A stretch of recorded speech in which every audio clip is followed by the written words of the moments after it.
नमस्कार, तो आज हम डिस्कस करेंगे बिल्डिंग मटेरियल्स के बारे में। तो सबसे पहला हमारा बिल्डिंग मटेरियल है मड। मड यानी कि मिट्टी। तो हम देखेंगे कि मिट्टी के क्या डिसएडवांटेज हैं, क्या एडवांटेज हैं, इसके फीचर्स क्या हैं और मॉडर्न मॉडर्न में हम कैसे मड को अपने आर्किटेक्चरल फॉर्म में क्या कैसे यूज़ कर पा रहे हैं। तो हम सबसे पहले चलते हैं इंट्रोडक्शन की तरफ। तो सबसे पहला हमारे इंट्रोडक्शन में ये रहेगा कि ये एक ऐसा बिल्डिंग मटेरियल, ये बहुत ही एसेंशियल बिल्डिंग मटेरियल है, जो कि इंसान जब से इस धरती पे आए हैं तब से मिट्टी का ही उपयोग कर रहे हैं घर बनाने के लिए या फिर किसी भी शेल्टर के लिए। अप्रोक्सीमेटली 58% जो जितनी भी बिल्डिंग्स हैं इंडिया में, उसमें मड ब्रिक का यूज़ किया जाता है। मड एक ऐसा बिल्डिंग मटेरियल है जो थाउजेंड ऑफ ईयर्स से इसको उपयोग किया जा रहा है, और इसका हम ट्राई भी देख चुके हैं और टेस्टिंग भी इसकी अच्छी है। मड अब मॉडर्न डे कंस्ट्रक्शन में भी यूज़ किया जा रहा है as a different different way method से इसको हम यूज़ कर पा रहे हैं। मड के कुछ खुद के लिमिटेशंस हैं, उसको हम ओवरकम कर सकते हैं कुछ टेक्निक्स के थ्रू। मड का एक बहुत ही अच्छा एडवांटेज है कि इसमें कोई भी एनर्जी यूज़ नहीं होती। मतलब बिना किसी एनर्जी के हम इसको बिल्डिंग मटेरियल के as a building material use कर सकते हैं। तो मड कंस्ट्रक्शन मेनली फाउंड होता है ऐसी प्लेसेस में जहाँ का वेदर एकदम ड्राई होता है, और या फिर जहाँ पे मड बिल्कुल अबंडेंस होता है, जहाँ पे बिल्कुल भी मड का काम नहीं है, और एकदम ड्राई प्लेस में हम इसको यूज़ कर सकते हैं। तो मड हाउस जो होता है वो बहुत ही मिनिमल एनर्जी यूज़ करता है। जो मड हाउस होते हैं वो बहुत ही सिंपल मटेरियल से बन जाते हैं, बहुत ही ईज़ी बन जाते हैं। ऐसे मटेरियल्स होते हैं जो कि हमको बहुत ईज़िली अवेलेबल होते हैं। इसमें कुछ भी नहीं करना पड़ता। सबसे पहले हमको सॉइल की डिगिंग करनी होती है, उसके बाद उसमें वाटर मिक्स करना होता है, और उसमें हम पैडी या फिर या फिर कोई भी ड्राइड फाइबर उसको मिक्स अप करके हम उसको बिल्ड कर सकते हैं। मड हाउस कंस्ट्रक्शन बहुत ही ज़्यादा ड्यूरेबल होता है, और उसको हम आराम से बहुत ईज़ी वे में इसको रीबिल्ड भी कर सकते हैं। जो मड कंस्ट्रक्शन होता है ये हमको कूल एयर प्रोवाइड करता है। ये कूल एयर कंडीशनिंग प्रोवाइड करता है, जो कि हमको मैसिव वॉल के थ्रू अंदर में ये कूल एयर प्रोवाइड करता है, और अच्छा नेचुरल वेंटिलेशन टेक्निक भी है ये। तो हम अब नेक्स्ट स्लाइड में आते हैं।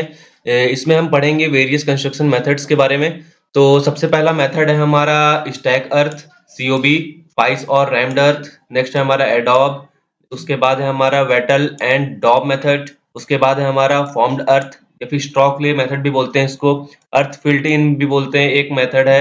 उसके बाद है हमारा कंप्रेस्ड अर्थ ब्लॉक। नेक्स्ट है हमारा एक्सट्रूडेड अर्थ। उसके बाद है लास्ट है हमारा कट अर्थ। इसके बारे में हम डिटेल में पढ़ेंगे अभी आगे नेक्स्ट स्लाइड्स में। तो हम अब पढ़ेंगे स्टैक अर्थ ब्लॉक के बारे में, स्टैक अर्थ के बारे में, जिसको COB भी बोला जाता है। इसमें ऐसा होता है कि स्टिफ मड तैयार किया जाता है, मड और वाटर को मिक्स करके, जिसका प्रपोर्शन होता है 1:3, और इसको मोल्डेड करके ह्यूज एलोंगेटेड एक्स शेप के जैसा तैयार किया जाता है। जो एलोंगेटेड एक्स शेप जो होता है वो हमारा 12 से 18 इंचेस का होता है, मतलब कि 30 टू 40 सेंटीमीटर लॉन्ग होता है, और इसका 6 इंच मतलब 15 सेंटीमीटर इसकी डायमीटर होती है। जब हम इसका वॉल बनाते हैं तो सबसे पहले हम इसको क्या करते हैं कि एक कॉर्क का रो बनाते हैं। कॉर्क की जो ऐसे-ऐसे करके रो बनाते हैं, उसको प्लेस करते जाते हैं, और उसको प्रॉपर लाइन में प्लेस करते हैं, और ताकि इसमें गैप अवॉइड हो सके, और ये एक वॉल बन जाती है। तमिलनाडु विलेज हाउस इंडिया, ये इसका बहुत अच्छा एग्जांपल है स्टैक अर्थ का। इसमें भी वैसे ही इन्होंने बिल्कुल जैसे मैंने बताया था, प्रॉपर कॉर्क को प्लेस करके मतलब बिना भी गैप ना दिए, ताकि क्रैक ना आए वॉल में, क्रैक को अवॉइड करता है ये। और ये बहुत अच्छा बिल्डिंग मटेरियल है, बिल्डिंग मटेरियल टेक्निक है मड का। हम इस टेक्निक में देख सकते हैं, इस फिगर में देख सकते हैं कि कैसे कॉर्क को एक-एक करके रो में डाल करके एक वॉल तैयार किया जा रहा है, जिसमें कि गैप अवॉइड हो रहे हैं और क्रैक नहीं आते इससे। और हम देखेंगे कि इसमें वुडन फ्रेम और केरोसिन टिन का भी यूज़ करके इसमें हम ओपनिंग्स दे सकते हैं। और कॉर्क जो है एक हाइट के लिए ये उतना अच्छा नहीं है, लेकिन अगर हमको राउंड वॉल बनाना है, कर्व वॉल बनाना है, तो ये बहुत ही अच्छा टेक्निक है। तो नेक्स्ट है हमारा रैम्ड अर्थ। रैम्ड अर्थ हमारे जो मड होता है, मड मड से हम एक वॉल बनाने का एक मेथड है रैम्ड अर्थ। ये बहुत ही अच्छा मेथड है। इसमें ये रहता है कि इसमें वॉल की मजबूती ज़्यादा बढ़ जाती है, क्योंकि इसको एक वॉल को हमको इसका थिकनेस को इंक्रीज करके बनाया जाता है, मतलब जैसे डबल कर दिया जाता है थिकनेस किसी भी वॉल का मड के थ्रू। तो सबसे पहले हम लोग क्या करते हैं इसमें, ये जो हमारी वॉल है, ये जो हमारा वॉल बनना है यहाँ पे, तो इसके किनारे किनारे ये हमने प्लैंक्स लगा दिए हैं, वुडन वुडन प्लैंक्स। अब इससे क्या होगा कि जो हमारी मड है ये इधर उधर भागेगी नहीं, इसको बाइंड करके रखेगी। और जब एक एक तरफ का वॉल हो जाएगा, तो इस ये रॉड के थ्रू ऐसा फंसा हुआ है, मैं वुडन रॉड या फिर किसी भी क्लिप्स के थ्रू, ये बोल्ट्स के थ्रू ये फंसा हुआ रहेगा। और ये स्टिफ मड रहती है थोड़ा सा, जैसे मड और वाटर का कॉम्बिनेशन करके जो एक बनाया जाता है स्टिफ मड, उससे ये बाइंड हो जाती है। उसके बाद जब ये रेस्ट हो जाती है, आपस में सब बाइंड हो जाते हैं, तो इस प्लैंक को, इस क्लिप को निकाल दिया जाता है। फिर इसके बाद नेक्स्ट ऊपर की वॉल बनाई जाती है। तो धीरे धीरे करके स्टेप बाय स्टेप करके इसमें एक वॉल बनता है। ये इंडिया के लद्दाख का इमेज है। तो हम देख सकते हैं इस इमेज में इंडिया का लद्दाख का इमेज है ये देखिए, जब वॉल बनाया जाता है तो इसको रैम्ड अर्थ के थ्रू इसका बनाया जाता है। इसका हम कंस्ट्रक्शन देख सकते हैं, कुछ ऐसा होता है। उसके बाद कंस्ट्रक्शन टेक्निक इसमें बताई गई है इस इमेज में। देखिए, जैसे मैंने आपको बताया था, यहाँ पे ऐसे एक प्लैंक्स लगाते हैं, उसको होल्ड करके रखते हैं ताकि बीच में हम मिट्टी को फिल कर सकें, है ना, मड को फिल कर सकें। और वो जब तक बाइंड हो जाएगी उसके बाद इस प्लैंक को निकाल दिया जाता है। तो स्टेप बाय स्टेप ऐसे पूरी लंबी वॉल बन जाती है ये देखिए, वहाँ के लद्दाख के घर कुछ ऐसे दिखते हैं। तो नेक्स्ट हमारा है एडोब। एडोब एक ऐसा बिल्डिंग मटेरियल है जो कि बहुत पुराना बिल्डिंग मटेरियल है। इसको कई सालों से यूज़ किया जाता है। ज़्यादातर स्पेशली इसको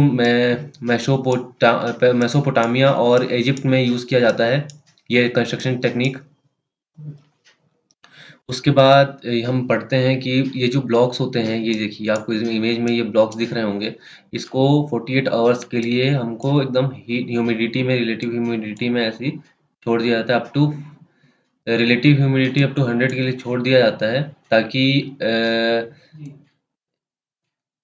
ताकि इसको इसको पॉलीथीन शीट में हम इसको कवर करके 48 आवर्स के लिए छोड़ देते हैं। उसके बाद जब 48 आवर्स हो जाता है तो इसकी पॉलीथीन को निकाल करके हम इसको किसी शेडेड एरिया में, मतलब कहाँ जहाँ पे छाया होता है उसको उस जगह पे रख दिया जाता है ब्लॉक्स को, ताकि इनफ सर्कुलेशन एयर का हो इसके अराउंड, इसके आसपास। उसके बाद हम इस पे स्प्रिंकलिंग करते हैं वाटर से।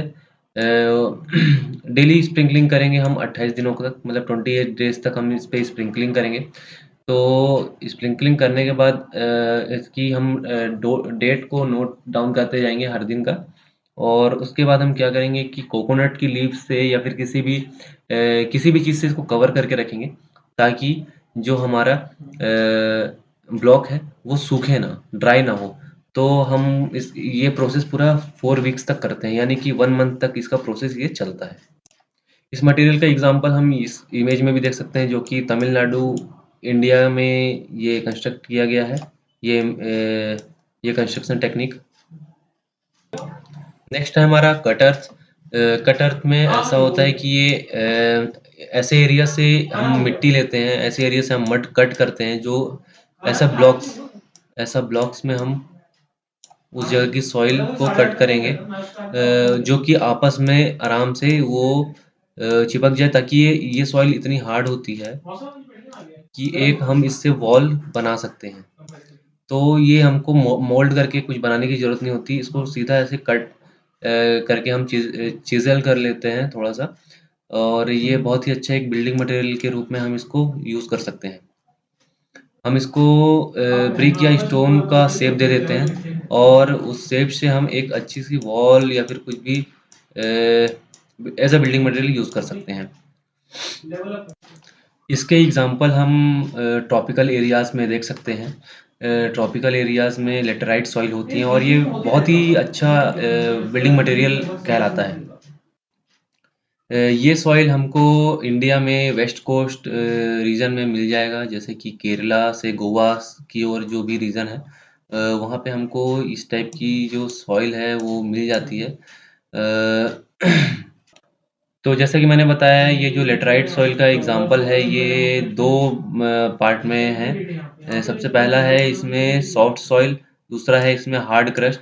जो सॉफ्ट सॉइल होता है वो एक्सपोज हो जाता है केमिकल रिएक्शन के थ्रू।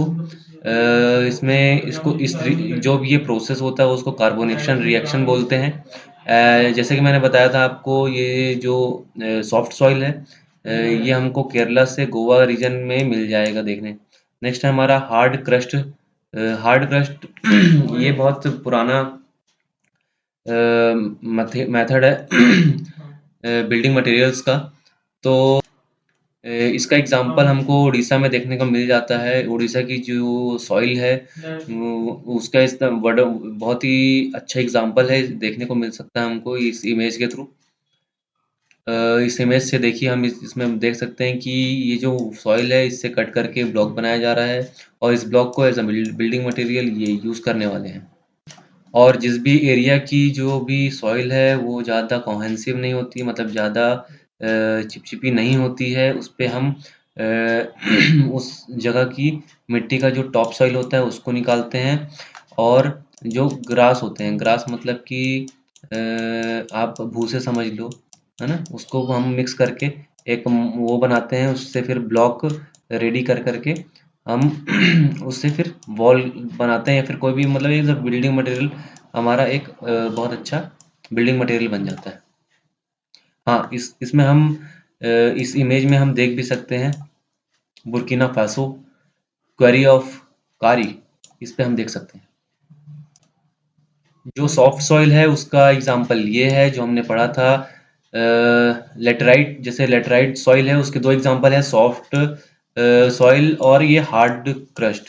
तो हार्ड क्रस्ट हमको ये उड़ीसा में देखने को मिलेगा, और जो सॉफ्ट सॉइल है वो केरला से गोवा रीजन में देखने को मिलता है। आप इसको इमेज से समझ सकते हैं।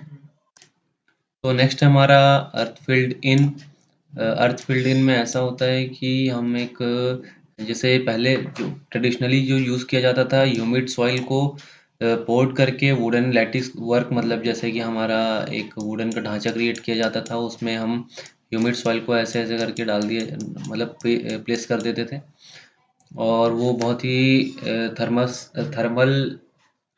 थर्मल मास देता था उस पूरे स्ट्रक्चर को, बिल्डिंग को जो भी अंदर में है, और एक एकॉस्टिकल इंसुलेशन का भी काम करता था। रिसेंट में हम देखेंगे तो रिसेंट में हम क्या कर सकते हैं, पहले तो ह्यूमिड ह्यूमिड सॉइल को किया जाता था, अब हम देखते हैं कि रिसेंट में ड्राई, जो सूखी मिट्टी होती है, ड्राई सॉइल को भी हमको पोर करके सिंथेटिक टेक्सटाइल में डाल करके उसको वुडन पोल्स के थ्रू बांध दिया जाता है, और उससे एक एक तरीके से पूरा बाहर का सतह या फिर वॉल बना दिया जाता है ऐसे करके।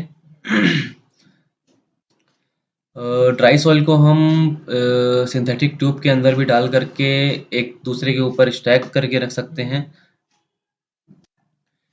हम यूएसए के कैलिफोर्निया में इसमें इस इमेज के थ्रू देख सकते हैं कि इन्होंने कैसे इस टेक्निक को यूज़ करके एक स्ट्रक्चर बनाया है।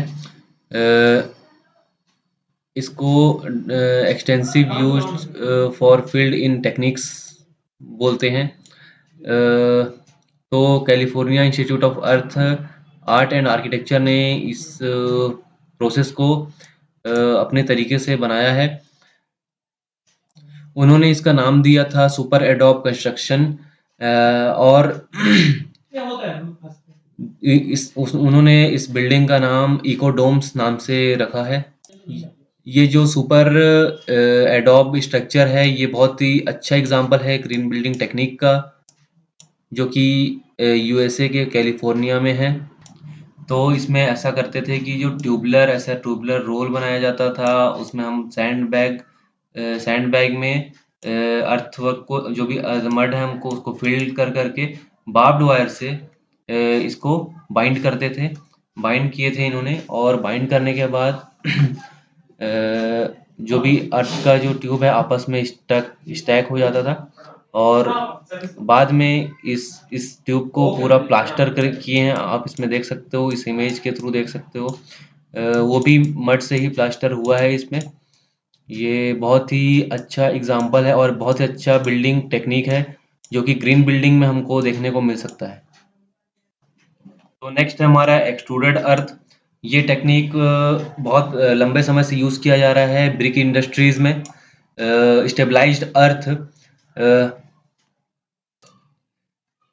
इसको हम मशीन के थ्रू एक डिजायर्ड शेप देते हैं, जैसे कि हम इस इमेज में देख सकते हैं। ये देखिए, एक डिजायर्ड शेप दिए हैं, इसको फिर ब्लॉक में बनाया जाता है, जो कि अंदर से हॉलो कट होता है, और इसका एक फिक्स्ड डिजायर लेंथ होता है। वो उसी लेंथ और उसी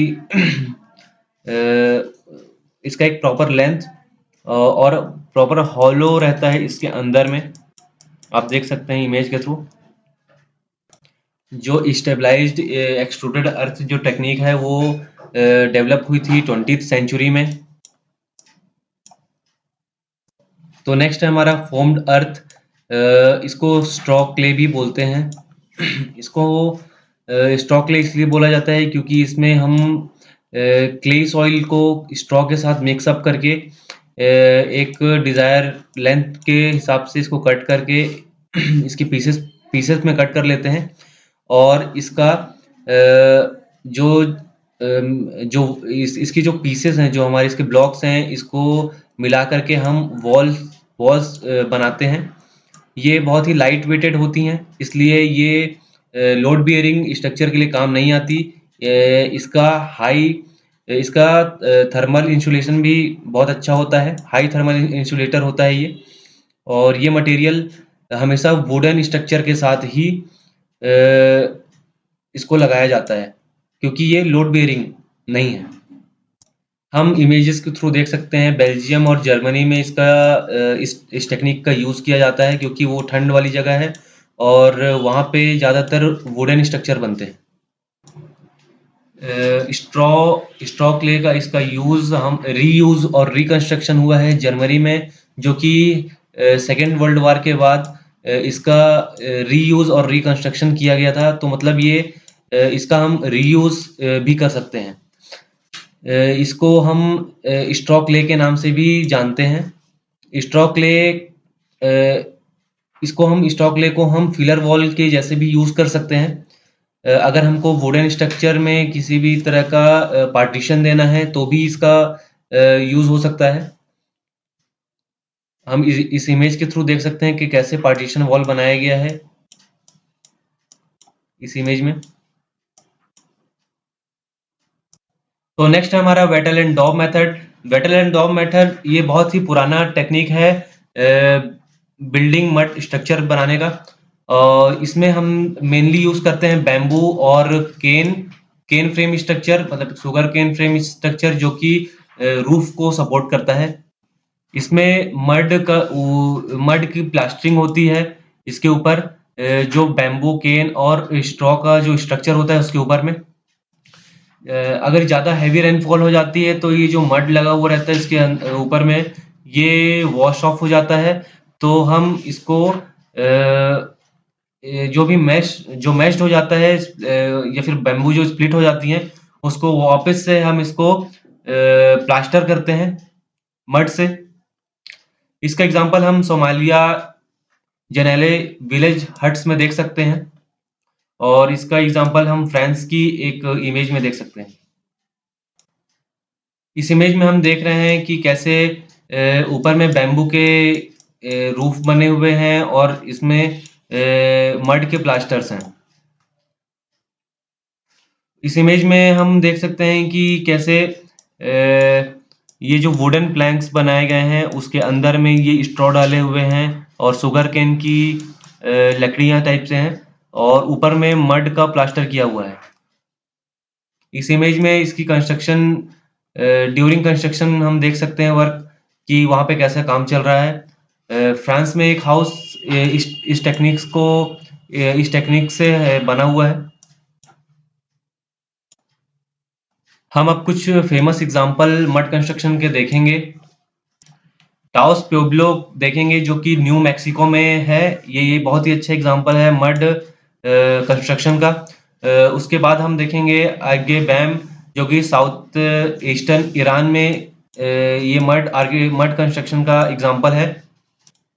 हम इमेजेस और भी देख सकते हैं शिबा मीमेन के, सीवा ओएसिस वेस्टर्न इजिप्ट के और वेस्टर्न अफ्रीका के और उज्बेकिस्तान के हम इमेजेस देख सकते हैं जो कि एग्जांपल है हमारा मड कंस्ट्रक्शन का। तो मड कंस्ट्रक्शन के जो हमारे एग्जांपल हैं वो एडवांटेजेस हैं क्या-क्या हम देख सकते हैं। सबसे पहला तो इसमें एनवायरमेंटल इम्पैक्ट पड़ता है। हम अपने एनवायरनमेंट को सेव करते हैं, नेचुरल रिसोर्सेज को सेव करते हैं जैसे कि हम अगर सीमेंट का यूज़ नहीं कर रहे हैं, रॉक का यूज़ नहीं कर रहे हैं मतलब हम अपने माउंटेन्स को बचा रहे हैं। इस मड कंस्ट्रक्शन टेक्निक को यूज़ करके हम बिल्डिंग मटेरियल्स को भी बहुत ही ज़्यादा सेव कर पा रहे हैं। मेनली इसमें यूज़ होता है सॉइल, वाटर जो कि मिक्स्ड होकर के मड बनता है। मड बनने के बाद मड मड अगर स्टिकी होता है तो हम इसमें ऐड करते हैं पैडी हस्की या फिर राइस स्ट्रॉ जिसको भूसी भी बोलते हैं हम लोकल लैंग्वेज में। उसके बाद हम लोकल फाइबर भी यूज़ कर सकते हैं वीट के या फिर बैम्बू के। ये मतलब इतने ही कम चीज़ों में हमारा बिल्डिंग मटेरियल बन जाता है और ये इको फ्रेंडली बिल्डिंग मटेरियल कहलाता है। इसमें एनर्जी यूज़ होता है जैसे हम इसमें एनर्जी बचाते हैं। हमको जो समर में होता है समर सीज़न में हमको ये कूल प्रोवाइड करता है। बिल्डिंग के अंदर जो टेम्परेचर होता है अगर हम मड से कंस्ट्रक्शन करते हैं तो इसका nearly 24 degree Celsius to 26 degree Celsius के आसपास होता है। अगर हम विंटर में देखेंगे तो विंटर में ऑटोमेटिकली ये वार्म हो जाता है अंदर में इनसाइड मड कंस्ट्रक्शन के जो भी अंदर में ये ऑटोमेटिक कंट्रोल करता है टेम्परेचर को by the passive cooling system के द्वारा। नेक्स्ट हमारा कैपिटल एक्सपेंडिचर। इसमें हम बहुत ही ज़्यादा सेव अपना पैसे बचाते हैं। मतलब वर्थ ऑफ मनी है ये। इसमें एयर कंडीशन की रिक्वायर्ड ही नहीं है और हमको किसी भी तरह का इलेक्ट्रिसिटी बिल नहीं लगता। हम इसके डिसएडवांटेज की तरफ आते हैं। इसके डिसएडवांटेज देखेंगे तो नमी के कारण जो इसका ये नमी एक क्रूशियल फैक्टर इसमें रहता है। मड हाउस में बहुत ही जल्दी फंगस लगता है, तो ये मतलब बहुत ही ज़्यादा बहुत बड़ा डिसएडवांटेज है इस मड आर्किटेक्चर का, मड मड कंस्ट्रक्शन का। अगर नए मड हाउस अगर हम बना रहे हैं तो उसमें अगर हम ग्रीन लीव्स का इस्तेमाल करते हैं उसके मड में तो ये हमको एक अच्छा फ्रेगनेंस नहीं देगी। ये पानी से बहुत ही जल्दी खराब हो जाती है। मड स्ट्रक्चर में बहुत ही लो टेंसाइल और शियर स्ट्रेंथ होता है। इसका रूफ बहुत ही ज़्यादा डिफ़िकल्ट होता है बनाने में। जो कि इसमें हम रेनफोर्समेंट यूज़ नहीं करते हैं मड कंस्ट्रक्शन में, तो कंपैरेटिवली ये कंक्रीट स्ट्रक्चर से थोड़ा वीक होता है।